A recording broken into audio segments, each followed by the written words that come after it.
શહેરની માર્કેટોમાં લાગી રહેલી આગના પગલે સમગ્ર માહોલમાં સુરક્ષાના મુદ્દે સવાલો ઊભા થઈ રહ્યા છે। નોંધનીય બાબત એ છે કે કાપડ માર્કેટોમાં મોટાભાગની માર્કેટોમાં ફાયર સેફટીના સાધનોનો અભાવ છે। તે ઉપરાંત ઇલેક્ટ્રિક વાયરિંગમાં અનેક ખામીઓ બહાર આવી રહી છે। ત્યારે હવે આગ લાગે ત્યારે કૂવો ખોદવા કરતાં પાણી પહેલાં પાળ બાંધવાની નીતિ અપનાવવી પડે તેમ છે। છેલ્લા મહિનાઓમાં શહેરમાં લાગેલી આગમાં મોટે ભાગે ઇલેક્ટ્રિક વાયરમાં થયેલા શોર્ટ સર્કિટના કારણે આગ લાગી હોવાનું બહાર આવ્યું છે। પાવર કંપની દ્વારા જ્યારે પાવર મીટર એલોટ કરવામાં આવે છે તે બાદ વપરાશ આધારિત વાયરિંગ છે કે કેમ તેની ચકાસણી કરવામાં આવે તો આવા બનાવોને અટકાવી શકાય તેમ છે। માર્કેટોના જાણકારોના જણાવ્યા પ્રમાણે ફાયર સેફટી કરતાં વધુ મહત્વનું આ કામ છે, જે સાથે આગ લાગવાના બનાવોને અટકાવી શકાય તેમ છે। इसमें लगातार जो आग की घटना हो रही है, लगभग एक ही वजह सामने आ रही है। हालांकि ऑर्चिड का तो अभी तपास होनी बाकी है, परंतु अधिकतर ये देखा गया है कि शॉर्ट सर्किट से ये आग लगती है। अब शॉर्ट सर्किट से आग लगती है तो पहली जिम्मेदारी इसमें बिजली विभाग की है कि आखिर इस तरह की घटनाएं क्यों होती हैं। और इसका बिल्कुल आसान तरीका है कि जो भी किसी भी व्यापारी को या किसी भी यूनिट को अपन लाइट का कनेक्शन देते हैं तो उसके बिजली के बिल से एकदम आसानी से हम पता लगा सकते हैं कि जितना इसका पास कराया हुआ है उससे इसकी क्षमता ज़्यादा है, तो उसकी वायरिंग या उस मार्केट की वायरिंग अपन चेक करके अनुमान लगा सकते हैं। और जहाँ ये वायरिंग है वहाँ वेंटिलेशन है कि नहीं, इस तरह से की भी चकासणी बहुत ज़रूरी है। આ ઉપરાંત ઇલેક્ટ્રિક સાધનોની ફિટિંગમાં વપરાતા વાયરોની ગુણવત્તા પર પણ ધ્યાન આપવું એટલું જ જરૂરી બન્યું છે। વાયરિંગમાં વપરાતી હલકી ગુણવત્તાના કારણે વધુ વીજ પ્રવાહના કારણે શોર્ટ સર્કિટ થતા હોવાનું આગ તપાસમાં બહાર આવતું જ રહે છે।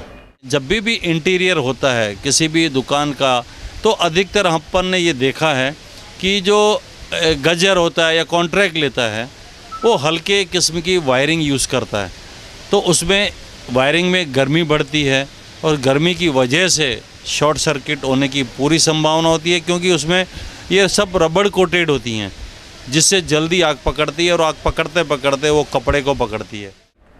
આ ઉપરાંત સુરત મહાનગરપાલિકા દ્વારા જ્યારે માર્કેટ કે બિલ્ડિંગના પ્લાન મંજૂર કરવામાં આવે છે ત્યારે આગ લાગતી વખતે ફાયર વિભાગ માર્કેટ સુધી પહોંચી શકે તેની તકેદારી રાખી પ્લાન મંજૂર કરવો જોઈએ। ઉપરાંત ફાયર સાધનોના વપરાશ અંગેની પણ લોકોને ખાસ जानकारी અને માહિતી આપવી જરૂરી છે।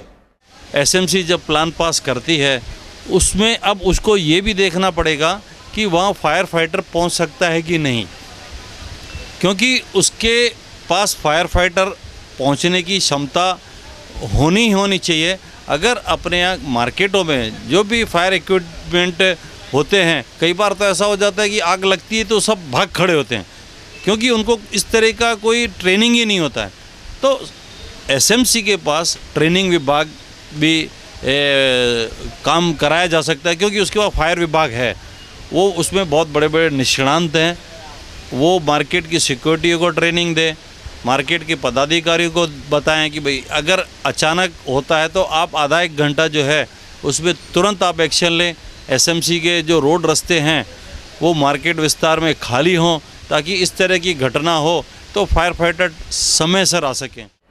સુરત શહેર ફાસ્ટેસ્ટ ગતિએ ગ્રોથ કરી રહ્યું છે અને પાલિકા પણ એક પછી એક બહુમાળી ઇમારતોના નિર્માણ માટે પરવાનગીઓ આપી રહી છે, પરંતુ જે પાયાની જરૂરિયાત ઊભી થઈ છે તે ફાયર સેફટી બાબતે કેટલી કાળજી રાખવામાં આવે છે તે પણ મહત્વનું છે।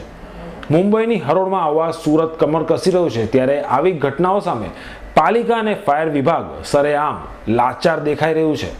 ઊંચી બિલ્ડિંગો તો છે, પરંતુ તેમાં લાગતી આગને કાબૂમાં લેવા માટે પૂરતા સાધનો નથી, જેથી આગામી દિવસોમાં જો સચોટ અને ચોકસાઈથી પ્લાનિંગ ન કરવામાં આવે તો આ આગની ઘટનાઓમાં અનેક જિંદગીઓ સ્વાહ થયા બાદ અફસોસ કરવા સિવાય કોઈ વિકલ્પ રહેશે નહીં। કેમેરામેન રવિ વેંદે સાથે જીમી ઘરીવાળા, S9 ન્યૂઝ સુરત।